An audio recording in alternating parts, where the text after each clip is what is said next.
tradicionalnim opisom stanja, v katerem se nahajamo in okolja, v katerem delujemo, vidimo, da so ključni izzivi, s katerimi se srečujemo, še zmeraj isti. Na začetku je to seveda velika zadolženost, ki je v največji meri posledica obsežnega investicijskega ciklusa. Drugič je slaba dobičkonosnost investicij, ki ne dosega zastavljenih ciljev in ne pokriva finančnih obveznosti iz tega naslova, nizka učinkovitost družbe, padec produktivnosti na kvadratni meter, ki se vleče že od 2007 dalje, slaba cenovna percepcija in pa seveda najpomembnejši dejavnik zaostrene gospodarske razmere. In ko smo pri teh zaostrenih gospodarskih razmerah, vidimo, da se stanje in pa napovedi v bistvu ne izboljšujejo. V bistvu se kar do neke mere ti negativni trendi, kar se tiče gospodarskih napovedi, še zmeraj poslabšujejo. Vidimo, da se Slovenija še zmeraj sooča z globoko recesijo, tudi napovedi so, da se iz te recesije ne bomo izvlekli še vsaj 2 leti in to seveda negativno vpliva na sam optimizem potrošnikov, na samo potrošnjo. Vidimo tudi, da se povsod po regiji še zmeraj srečujemo z rastjo brezposelnosti, še zmeraj narašča brezposelnost praktično v vseh naših glavnih trgih, vključno z Slovenijo. In seveda, kot ti podatki zagotovo precej negativno vplivajo na praktično vsakega potrošnika. In potrošniki se na te razmere odzivajo z nezaupanjem, to tudi kažejo vse raziskave, ko vidimo ta kazalec zaupanja potrošnikov, vidimo, da je ta nivo praktično skoraj tako nizek ali pa tako nizek, kot je bil na začetku gospodarske krize leta 2009 in da se od druge polovice leta 2012 se je to nezaupanje povečalo, in da je dejansko bistveno nižje, kot je bilo med leti 2010, 2011 in 2012. Seveda, potrošnik se na vse te negativne izzive, negativne informacije odziva racionalno. Racionalno na način, da dejansko išče najboljše nakupe in da dejansko je vedno manj lojalen. Vidimo, da ta stopnja oportunizma med potrošniki še zmeraj narašča. Še zmeraj narašča delež tistih, ki obiščejo praktično vse slovenske trgovine in Slovenci v povprečju obiščemo 4 do 5 različnih trgovcev v enem mesecu, kar pomeni, da dejansko vsak potrošnik gre vsakemu trgovcu. In ta trend še zmeraj narašča. Spreminjajo se tudi nakupne navade potrošnikov, ki se gibljajo v smeri zmanjšanja stroškov, se pravi njihove potrošnje. Vidimo, da manj trošijo za nova oblačila, omejili so stroške za razvedrilo, prešli so na cenejše blagovne znamke, kasneje boste videli, da dejansko ni toliko, da bi se spreminjala količina potrošnje, spreminja se pa zagotovo struktura potrošnje, potrošniki kupujejo več trgovskih znamk, kupujejo cenejše izdelke in boste videli, da struktura trgovske znamke izrazito hitro narašča. In vsi ti trije dejavniki praktično so značilni za vsaj polovico vprašanih. In 62% vprašanih v Evropski uniji je spremenilo nakupe z namenom zmanjšanja stroškov. To je podatek, ki je zelo zanimiv. Skoraj 2/3 potrošnikov v Evropi so se odzvali zelo racionalno na krizo. Tudi podatki, ki kažejo o prihodkih slovenske trgovine, ki jih mislim, da tudi nedavno objavila Banka Slovenije, govorijo o tem, da prihodki slovenske trgovine na splošno seveda padajo. In ko pogledamo to trgovino živili, pijačami in tobačnimi izdelki, vidimo, da to padanje realnih prihodkov se še zmeraj nadaljuje. Skratka, začelo se tam nekje konec 2010, začetku 2011 in padanje realnih prihodkov v slovenski trgovini se še zmeraj nadaljuje. Mi Strategijo, ki smo si jo zastavili konec lanskega leta, še zmeraj dosledno izvajamo in tudi lahko tukaj rečemo in potrdimo, da v tem procesu prestrukturiranja dolgov, ker smo imeli tudi različne preglede naše strategije, našega poslovanja z strani bank, strani tujih svetovalcev, so potrdili, da so vsebinske usmeritve nove strategije absolutno pravilne. Tako da mi s tem še naprej intenzivno izvajamo. In vsekakor je tisti prvi steber je osredotočenost. Išli smo iz Albanije, Bolgarije, prestrukturiramo se na Hrvaškem z zapiranjem trgovin, zapiramo neprofitabilne trgovine tudi na neosnovni dejavnosti, kot so Modiana in pa Mercator Tehnika, kjer smo skupaj zaprli že več kot 30 trgovin. Prenovili smo sistem zvestobe in lahko rečem, da ti odzivi pri spremembi naše kartice, lojalnostne kartice Pika so dobri. Narastel nam je tako delež potrošnikov, kot tudi delež uporabe in pa to so vsekakor tiste aktivnosti, ki pomembno prispevajo k cenovni percepciji. Optimiziramo še naprej, tako kot boste videli, optimizacija je v teh časih, ko na samih prihodkih ne moreš pokazati nekih pomembnih premikov brez nekih dodatnih investicij, so ključni. Zato boste videli, v prvih 9 mesecih znižali stroške za več kot 27 milijonov, s tem smo krepko presegli plan, ki smo ga imeli, ampak dejstvo pa je to, da moramo za temi procesi še zmeraj nadaljevati, ker vidimo, da okolje to praktično zahteva od nas. Rast je vsekakor nekaj, kar je zastavljeno kot nek tretji steber naše strategije, je pa dejstvo to, da zdaj v času finančnega prestrukturiranja tudi nismo imeli ne kapacitet, ne možnosti, ne osredotočenosti, da bi lahko investirali v rast. In vsekakor moramo to našo dobičkonosnost povrniti in čimprej spet poslovati z dobičkom. Če pogledamo bilanco, izkaz uspeha, vidimo, da je Mercator v prvih 9 mesecih letošnjega leta ustvaril 2 milijardi in 63 milijonov prihodkov, kar je 3,6% manj kot v enakem obdobju lani. Vidimo, da na netu dobičku je boljši kot lani, da se je izguba zmanjšala za približno 5 milijonov. Na točki bruto denarnega toka pred najemninami EBITDA-ju je to znašalo 126 milijonov oziroma 9% manj kot lani. Vidimo, da se ta trend zmanjševanja naložb še zmeraj nadaljuje. Mi smo letos investirali zgolj 16 milijonov, kar je premalo, vendar je jasno, da je tu zaradi našega finančnega prestrukturiranja je to praktično zelo oteženo. Število zaposlenih se je zmanjšalo za 1000 in s tem smo dejansko zastavili tudi cilj, ki smo ga imeli do konca leta. Kar je pomembno. Pomembno je to, da če pogledamo kvartalne izgube, vidimo, da se po kvartalih v letošnjem letu izguba zmanjšuje. Če v prvem kvartalu neto izguba bila 8,6 milijona, v drugem kvartalu je bila 6,5 milijona, je zdaj v tretjem kvartalu še samo 2,4 milijona.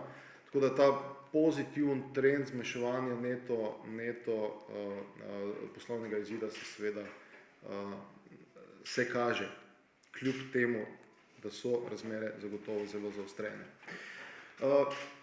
Nižji poslovni izid je seveda odvisen tudi od samega prometa. In tukaj vidimo, da smo imeli nekatera področja delovanja, kjer so ti padci prihodkov veliki. Skupina Modiana pa skupina Tehnika, tam je padec prihodkov bil velik, praktično 10 ali več odstotkov, kar je tudi ena od značilnosti krize, kjer tu so dejansko potrošniki najbolj začeli varčevati. Kar se pa tiče osnovne dejavnosti, pa vidimo, da v Srbiji nadaljujemo z rastjo, na vseh drugih trgih se pa srečujemo z padcem prihodkov. Vendar je padce prihodkov treba tudi razumeti, ker je to delno posledica tržnih razmer, delno pa je to posledica tudi nekaterih poslovnih odločitev. Z izhodom z Bolgarije, Albanije in ukinjanjem neprofitabilnih enot smo dejansko znižali, torej zaradi tega so se prihodki znižali za 21 milijonov, z novo odprtimi enotami smo to za 7 milijonov zvišali prihodke. Tržne razmere na market programu so prispevali k padcu 54 milijonov, na trajnih dobrinah, skratka na beli tehniki in tako dalje, pa za 9,7 milijonov. Kljub temu so te interpretacije, da nam pada tržni delež v Sloveniji, napačne. Vse raziskave kažejo na to, da smo mi dejansko stabilizirali tržni delež, to kaže tako Valicon kot tudi AC Nielsen. V zadnjih 12 mesecih lahko rečemo, da imamo precej stabilen tržni delež. Če pa pogledamo enako obdobje, skratka tretji kvartal in ga primerjamo z tretjim kvartalom 2012, vidimo, da smo v tem kvartalu v povprečju zvišali tržni delež za 1,2 odstotne točke. In mislimo, da je to ključno in najbolj pomembno. Kar se tiče same bilance stanja, vidimo, da smo zmanjšali, torej da je ta zadolženost še padla glede na enako obdobje lani pod milijardo. Seveda na eni strani je to v redu podatek, na drugi strani pa seveda bi z vidika poslovanja bilo mnogo bolje, da namesto, da bi ta denar vrnili, da bi ga seveda usmerili v naše poslovanje, ker tudi zaradi tega delno trpi naša dobičkonosnost. Pri stroškovni optimizaciji smo mnogo bolj uspešni. Tukaj se vidi veliki koraki naprej. Tako kot sem povedal, smo v prvih 9 mesecih na lansko obdobje znižali stroške za 27,4 milijona. Stroške materijala smo znižali za 2,2 odstotni točki, stroški storitev brez najemnin za 12 odstotkov, najemnine pa amortizacija nam je šla gor. Tako kot sem že zadnjič povedal, je to zaradi novo odprtih trgovin glede na lansko leto in torej prevrednotenj, ki so bile lansko leto. Stroški dela so padli za cirka 4 odstotne točke, drugi stroški pa približno za odstotek. Projekt optimizacije števila zaposlenih v režijskih službah poteka v skladu z načrti. V letošnjem letu se dodatnih aktivnosti tudi ne bo izvajalo. Mi imamo na enako obdobje na lansko leto za 1051 ljudi, torej manj zaposlenih. Na področju režije je manj 200 zaposlenih. Tukaj vidimo graf, ki govori o tem, kako so potekale investicije v zadnjih 6 letih v Mercatorju. Vidimo, da se nadaljuje nekako trend nizkih investicij, ki je seveda pogojen tudi z samim finančnim prestrukturiranjem. Mi smo v letošnjem letu namenili za nove investicije zgolj 16 od 50 predvidenih milijonov, kar je bistveno niže, kot naprimer v letu 2008 je bilo teh investicij za 313 milijonov, v letu 2007 214 milijonov, 2009 za 160 milijonov. Je pa to vsekakor podatek, ki se bo moral v naslednjih letih izboljšati. Mercator bo moral investirati več, zato da bo lahko ohranil tržni delež in da bo lahko spet začel rasti. V trgovini so investicije zelo pomembne za samo rast, tudi samo dobičkonosnost, ker vidimo tukaj neposredno korelacijo med novimi kvadratnimi metri in pa tržnim deležem. Zato je pomembno, da po finančnem prestrukturiranju seveda ponovno začnemo investirati tisti nivo, ki je potreben za to, da bo Mercator ohranil položaj vodilnega trgovca. Tako kot smo že večkrat napovedovali, da bomo začeli v Sloveniji tudi prenavljati majhne trgovine, smo to septembra tudi naredili. V Sloveniji smo prenovili 4 nove trgovine, torej 4 trgovine po novem konceptu. Ta koncept smo poimenovali Sosed. Tukaj smo se predvsem usmerili v tiste manjše srednje trgovine, ki so izredno pomembne za priročne nakupe in ki tudi v nekih pri sodobnih potrošnikih pridobivajo na pomenu. In tukaj vidimo, da kjerkoli smo prenovili, se je izboljšala prodaja glede na lani. Tukaj je potrebno povedati, da nov koncept temelji na tem, da ponujemo bistveno več svežih izdelkov do peke in to so potrošniki tudi dobro sprejeli. Kot sem povedal, se po letu 2011, še posebej po zadnjem obdobju, narašča delež trgovske znamke. Delež trgovske znamke zdaj znaša že skoraj četrtino, nekje 23%, pred dobrim letom je to bilo še zmeraj pod 20%. In tukaj se dejansko vidi, da kot prvo potrošniki zaupajo trgovskim znamkam, kot drugič se pa tudi vidi to, da potrošniki spreminjajo svoje nakupne navade in vedno več kupujejo tistih izdelkov, ki jim ponujajo najboljšo vrednost za denar. Potrebam sodobnega potrošnika sledimo tudi z aktivnostmi za povečanje naše inovativnosti.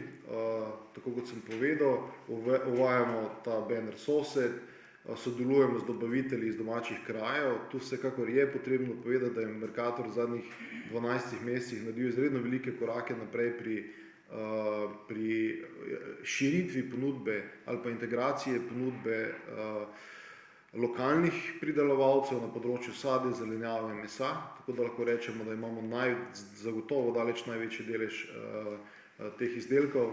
Pri svežem, postreženem mesu smo edini trgovec, ki ponujamo 100% slovensko vredni prodaji in tako dalje. Nadaljujemo z nekimi novimi aktivnostmi, kot je zdaj bil ta kruh nov, in pa tudi prenovili smo spletno trgovino in uvedli klik in dvig. Ne glede na vse to, pa seveda ključni izzivi še zmeraj obstajajo. Tukaj je to, da ta trend dobičkonosnosti, torej zmanjševanje izgube se mora nadaljevati. Tako kot sem povedal, mi si želimo, da bi s koncem leta izplavali iz rdečih številk in s tem zagotovili tekoče poslovanje ob koncu leta 2013 pozitivno. Pomembno je to, da ta proces prestrukturiranja našega finančnega dolga uspešno zaključimo. To je zelo pomemben korak, ki je bil sicer narejen prejšnji teden oziroma pred 14 dnevi, ko smo dosegli načelni dogovor, vsekakor je pa ta načelni dogovor zdaj treba do konca leta oziroma naslednjih 2 mesecih spraviti tudi v življenje in pa do podpisa. S tem se bo tudi zelo pomembno normaliziralo naše poslovanje in pa zmanjšali riziki vseh naših deležnikov, tako lastnikov, potrošnikov, dobaviteljev, zaposlenih. Še naprej se bomo morali prilagajati zaostrenim tržnim razmeram in navad potrošnikov in pa seveda do konca leta moramo pripraviti tudi nov poslovni načrt za leto 2014. To je bilo z naše strani, kar nekaj podatkov, zdaj pa smo seveda tukaj na voljo za vaše vprašanje.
Zdaj, kar se tiče, bom jaz dal na začetku ta odgovor, pa jim bo Drago dopolnil. Zdaj seveda treba je pogledati vse kazalnike, EBITDA, EBITDA pa EBIT, ker na EBIT, na sam dobiček iz poslovanja vpliva tudi povečana amortizacija. Mi smo konec lanskega leta zaradi prevrednotenj tudi povečali to našo amortizacijo in iz tega vidika seveda se je ta računovodska kategorija zmanjšala. Na nivoju EBITDA-ja pa seveda ti padci niso tako veliki, še posebej, ko pa gremo na bruto, kaj je šlo pred najemninami, tam se pa ta stabilizacija definitivno vidi. Ampak ne glede na to, mi vsekakor lahko rečemo, da smo to stabilizirali, zagotovo pa je zelo pomembno, da ponovno pridemo na tisto raven dobičkonosnosti, ki bo zadostovala tako, bom rekel, dolgoročni ohranjeni vrednosti za lastnike, kot tudi zmožnosti za poplačilo celotnega dolga. Kar se pa tiče samega prestrukturiranja, tukaj mi vsekakor ne moremo razkriti teh podrobnosti, zaradi tega, ker ne nazadnje je to bančna skrivnost. Bomo pa seveda po podpisu tega primerno obvestili vse deležnike. Pomembno pri tem reprogramu načelnem dogovoru z bankami je pa naslednje. Načelni dogovor z bankami seveda omogoča to, da bo Mercator dolgoročno uspešno podjetje. Z našega vidika je to izredno pomembno, ker s tem so banke izrazile definitivno zaupanje in podporo v to, da se izvede ta strategija, ki je zastavljena. Tako da to je prvi pomembni korak k neki stabilizaciji poslovanja. Ker sami vemo, da v samem procesu prestrukturiranja to seveda negativno vpliva tudi na samo dobičkonosnost. Z povečanjem likvidnosti bomo seveda lahko tudi začeli izboljševati dobičkonosnost, uveljavljati kase skonte, izboljševati nabavne pogoje in tako dalje. Kaj se pa tiče skupnega scenarija, pa tako kot smo povedali, skupni poslovni scenarij je z Agrokorjem bil narejen in tudi bil predstavljen bankam. Ta reprogram, ki smo ga mi načeloma dogovorili z ključnimi bankami, je narejen za samostojni scenarij, vendar pa tudi predvideva možnost spremembe lastništva. Tako da z tega vidika ta reprogram v ničemer ne onemogoča izvedbe tega kupoprodajnega procesa in v bistvu predstavlja dobro osnovo za to. Vsekakor bo pa v nadaljevanju zelo pomembna tudi komunikacija med drugimi deležniki, torej ne med Mercatorjem, ampak tudi med bankami in pa potencialnim novim lastnikom. Še eno vprašanje, če prav videl, ste imeli letos za približno 6 milijonov dezinvesticij, načrtujete kaj povečati prodajo nepotrebnega premoženja oziroma začeti z njo? Začeli smo, to se vidi. Če pa bomo povečali, je pa seveda pravzaprav odvisno od same likvidnosti tega trga. Treba se zavedati, da trg nepremičnin je precej mrtev v celi regiji in seveda mi smo že večkrat tako objavili javne razpise, kot tudi delujemo po vseh možnih načinih, da bi čim več dezinvestirali. Sicer te dezinvesticije se seveda nadaljujejo, je pa dinamika tega odvisna ni samo od nas. Dinamika tega je pravzaprav odvisna tudi od same gospodarske aktivnosti in pa aktivnosti na teh nepremičninskih trgih v celi regiji. Draga, bi še ti pokomentiral, kaj reprogram bo to? Glede finančnega reprograma oziroma dogovora, ki smo bili z bankami, je bilo za nas ključnega pomena predvsem dejstvo, da stabiliziramo kapitalsko strukturo v času, kjer je zelo velika negotovost, v času, kjer vidimo, da je bančna aktivnost zelo omejena, v času, kjer vidimo, da tudi kar neke banke imajo v bistvu tudi same neke izredne ukrepe. In za nas je v bistvu pomembno, da v naši izredno kompleksni strukturi, kjer imamo 57 bank v 9 različnih pravnih okoljih z milijardo evrov neto dolga, da to zadevo stabiliziramo. Dejstvo je, da je v tem trenutku to največja finančno prestrukturiranje daleč naokoli in da smo se zelo trdo pogajali z bankami. Mislim, da na koncu je bil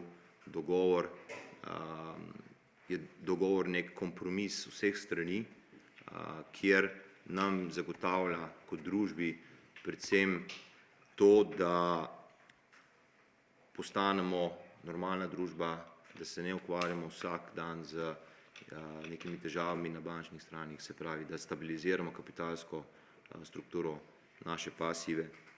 Na drugi strani, da si omogočamo, tako kot je bilo omenjeno, investicije, ki bodo omogočile normalno poslovanje in ne samo, bom rekel, minimalne investicije potrebne, kot so v tem trenutku. In mislim, da je ta dogovor, ki smo ga sprejeli z bankami, dober za družbo in tudi za vse deležnike, ker dejansko stabilizira in poveča varnost poslovanja z Mercatorjem za vse deležnike. Zanimno vprašanje. Vzdržen dolg Mercatorja ne bi bil verjetno okrog 3 do 4 kratnik EBITDA, ne? Kako načrtuje uprava recimo spraviti ta dolg na neko vzdržno raven, pa v takrat trgovcih je zelo pomembno signalni trg, ne, kot pri vsakem podjetju. Kako je pa z vašimi stroški nabave, a že kaj zastajajo za stroški prodaje? Hvala. Kar se tiče dolga, mogoče najprej, mi imamo zelo natančne projekcije, ki smo jih delali skupaj z bankami, z našimi svetovalci, praktično 9 mesecev. Strinjam se z vami, da je normalizacija pod 4-kratnika EBITDA na neto dolg pomembna. To bomo na eni strani naredili za izboljšanje našega poslovanja in izboljševanjem EBITDA-ja in na drugi strani z ročnostjo in pogoji, ki smo se jih dogovorili v teh pogojih. Naš cilj, in to je bil osnovni cilj pri pogovorih z bankami, je, da če poslujemo v teh okvirih, za katere smo se dogovorili, da čez 5-6 let ne bomo imeli novega reprograma, ampak da bo družba sposobna, da postane zanimiva za trg in da se nam odprejo opcije, bodisi da gremo na mednarodni trg kapitala po svež denar ali z obstoječimi bankami sprejmemo, bom rekel, nove kredite. Kar pa se tiče zavez, mogoče, ker je bilo tudi to vprašanje, zaveze niso nič posebnega, so povsem običajne zaveze, ki so v finančnih prestrukturiranjih vedno sprejete in pomembno je, da za nas, za družbo ohranja možnost in fleksibilnost normalnega poslovanja tudi v bodoče. Tukaj bi samo še en dodatek dal. Tudi sama ta projekcija poslovanja in pa razložitve seveda na eni strani se nanaša tako na neko zniževanje dolga iz naše osnovne dejavnosti, na drugi strani je pa tudi predvideno nadaljevanje teh projektov, ki smo že začeli, projekta monetizacije. Ta projekt je predviden, da se bo ponovno preveril in seveda to je tudi en pomemben projekt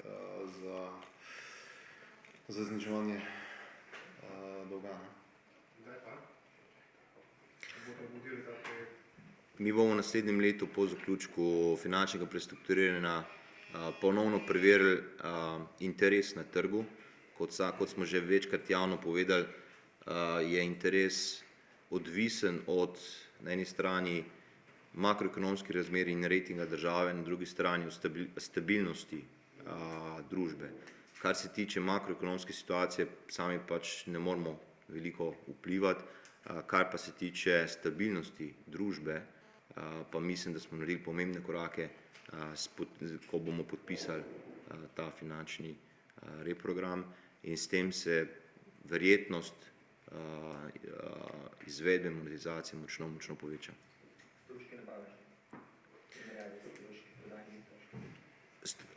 Stroški nabave so, delež stroškov nabave je vezan na veliko stvari in je en kolaž različnih zadev. Na eni strani je potrebno povedati, da se spreminja struktura prodaje. Se pravi, naši potrošniki čedalje več kupujejo cenejše izdelke v akcijah, mi seveda poskušamo z našimi dobavitelji ponuditi našim potrošnikom najboljše pogoje. Dejstvo je, da sama struktura na eni strani že vpliva na delež stroškov v prodaji. Na drugi strani so bile naše pogajalske izhodišča v letošnjem letu tudi zaradi negotovosti povezane z Mercatorjem na vseh ravneh močno okrnjene. Ponovno stabilizacija našega poslovanja na vseh nivojih, tako na dolžniški kot na lastniški, nam bo omogočala, da bomo lahko izboljšali tudi te kazalnike, za katere menimo, da so dolgoročno najpomembnejši. Seveda je pa to potrebno povedati tudi to, da je to vezano tudi na cenovno strategijo, ki jo izvajamo, in mi želimo biti konkurenčni, mislim, da smo konkurenčni danes in želimo biti konkurenčni tudi v prihodnje in se bomo prilagajali trenutnim tržnim razmeram.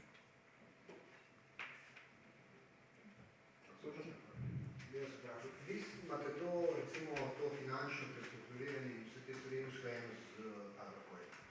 Ali je to pač vaša poteza?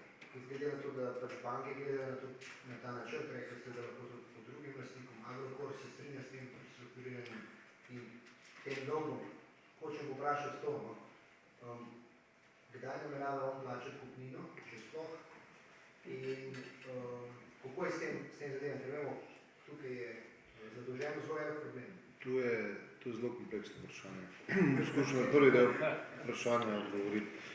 Naša dolžnost uprave je primarno zagotoviti finančno stabilnost družbe, ki jo vodimo, ne glede na lastništvo. In to je tudi ta prvi korak, ki smo ga naredili. V drugem koraku bomo seveda morali ob določeno izpolnjenih pogojih, na eni strani za privolitvijo bank in tako dalje, to tudi predebatirati z potencialnim novim lastnikom, ker to predvideva tudi ta naš business cooperation agreement in tudi kupoprodajna pogodba. Ampak kot rečeno, to je prvi korak, naslednji koraki še sledijo. In ta prvi korak iz vidika družbe je pa praktično najpomembnejši. Živel, Peter Svodaš Finance. Mene pa zanima, kako grejo tožbe zoper bivšo upravo, so že vložene, kakšen je zdaj odškodninski zahtevek in kaj je z revizijo še nekaterih drugih poslov? Te zadeve so v teku, se pripravljajo, računamo, da bo to narejeno do konca leta. Odškodninski zahtevek bo kaj? To se zdaj še dela, tako da jaz tega kaj več, kot to ne morem komentirati, ker to ne zadnje dela tudi odvetniki.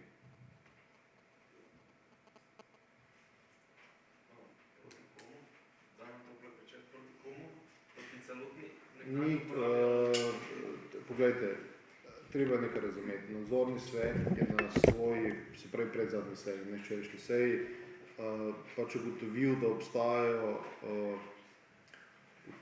utemeljene osnove za odškodninske tožbe.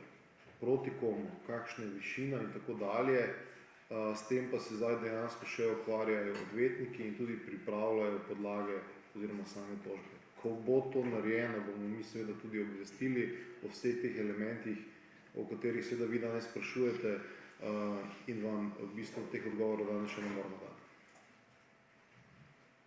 Ker obstaja pomisel, da bo na koncu odvetniki več zaslužili, kot da ste vi potencialno sploh dobili denarje. Imam pa še vprašanje glede poslovnega načrta za leto 2014, če lahko mogoče v grobem vsaj glede prihodkov, ali bo kakšna rast načrtovana, tudi ali načrtujete, da boste končali z dobičkom, pa tudi glede zaposlenih, kakšne mislim, so številke glede zaposlenih, pa to glede za poslovanje z plusom v zadnjem četrtletju, to je bilo mišljeno samo zadnje četrtletje, ali da bo do konca, da bo za celo koledarsko leto plus? To bi bila zelo optimistična. Pa mislim, da ne mogoče. Tako Tako sem povedal, gre za tekoče pozitivno poslovanje. Aha, to pomeni za zadnje četrtletje. Ja.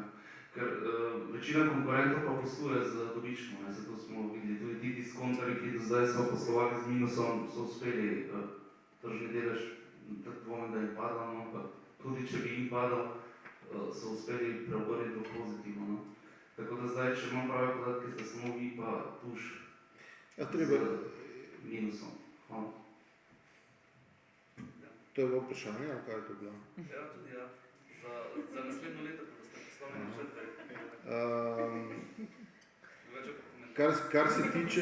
Kar se tiče samega Samih načrta mi seveda danes ne moramo nič komentirati, ker mi moramo to nazadnje pripraviti in tudi predstaviti nadzornemu svetu, šele potem bomo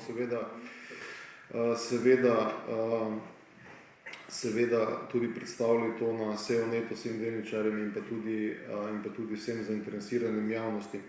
Kar se pa tiče samega tega pomisleka, ja, ampak po drugi strani je treba razumeti, treba pogledati regijo, v kateri delujemo. V regiji, v kateri delujemo, in če pogledate to po posameznih trgih, boste videli, da kar nekaj trgovcev posluje negativno. Na Hrvaškem posluje večina trgovcev negativno, v Srbiji posluje Deles in tako dalje. Torej tudi nekaj konkurentov, tako da ni to na eni strani zgolj značilnost Mercatorja. Na drugi strani je seveda potrebno razumeti situacijo, v kateri se Mercator nahaja.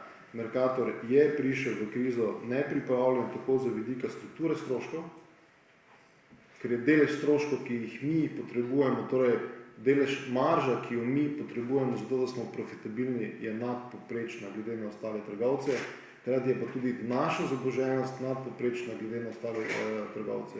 Tako da, če pogledate po vseh teh elementih, boste videli, da Mercator je med leti 2007 in 2012 vložil 930 milijonov evrov v nove investicije, EBITDA je pa v tem času padel, se ni povečal niti za milijon, padel je iz 160 in nekaj milijonov na 157 milijonov. In to so seveda pomembna dejstva, ki govorijo o tem. Tako da Mercator, zato mi govorimo o prestrukturiranju Mercatorja, ker preprosto, da bo Mercator spet postal dobičkonosen, ga moramo narediti atleta, ki je sposoben tekmovati v okolju, ki je v tem trenutku nastalo. In to okolje, ki je nastalo, potrebuje vitke firme, potrebuje firme, ki so se sposobne izrazito hitro odzivati, ki imajo nizko strukturo, torej nizek delež stroškov in ki so preprosto tudi nizko zadolžene in visoko likvidne.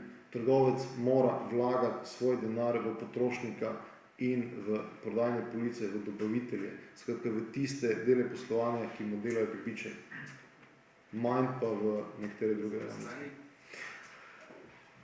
Pri zaposlenih ni danes še nobenega, mi nimamo še v tem trenutku nobenega načrta o kakršnemkoli zmanjševanju ali kakoli podobnega, tako da o tem govoriti je vsekakor preuranjeno. Ampak, tako kot sem že včeraj povedal za en medij, dejstvo je, da se slaba gospodarska situacija nadaljuje. In dejstvo je, da optimizacija ni enkraten proces zaradi okolja, v katerem delujemo. Optimizacija pač postaja stalnica v našem poslovanju in vedno znova bomo mi morali iskati nove rezerve. Mi smo v zadnjih 18 mesecih, kaj smo tukaj, ali pa malo manj kot 18 mesecev, smo v bistvu že 3-krat iskali nove rezerve na področju stroškov. Tako da to je preprosto, to so procesi, ki so vsakodnevni, ki jih bo potrebno vedno znova izvajati in dejstvo je to, da če primerjamo strukturo stroškov z najboljšimi, ki jih ima Mercator in to primerjamo z nekaterimi benchmarki v Evropi, vidimo, da ima Mercator praktično še na čisto vsaki postavki rezervo. In dokler mi ne bomo teh rezerv popolnoma izkoristili, ne bomo v taki formi, da bi lahko dolgoročno uspešno konkurirali z vsemi temi trgovci. Je pa dejstvo tudi to, da se v trgovini spreminja poslovni model. Če smo pred 10-15 leti, ko o benchmarkih govorili od nekih tradicionalnih trgovcih, kot so tudi Deles ali pa Carrefour ali pa Tesco, so v bistvu danes benchmarki za vse nas trgovce praktično nekatere druge firme, kot so Jeronimo Martin iz Portugalske, ali pa Dia, ali pa Mercadona španska, ali pa Biedronka polska, skratka nek drug poslovni model se uveljavlja, ki zagotovo predpostavlja bistveno bolj vitkega trgovca. Omenili ste to veliko zdaj investicije, tudi to potrebo za samo družbo in njen razvoj. Lahko vsaj poveste, je v vaših načrtih, da bi nivo oziroma vseh investicij dvignili vsaj na raven amortizacije, glede na to, da trenutno niti Na to vprašanje nisem prej odgovoril, se upravičujem. Res je, kakorkoli že, amortizacija, torej investicije so potrebne v naše dejavnosti, ne nujno v nakupe, vsekakor pa v najeme, v police, predvsem pa tudi v logistiko. Če Mercator, ki danes potrebuje investicije, so v bistvu tam, kar nas dela tudi kratkoročno profitabilne. In to niso samo nove prodajne površine, to je tudi mnogo bolj učinkovita logistika, kot jo imamo danes.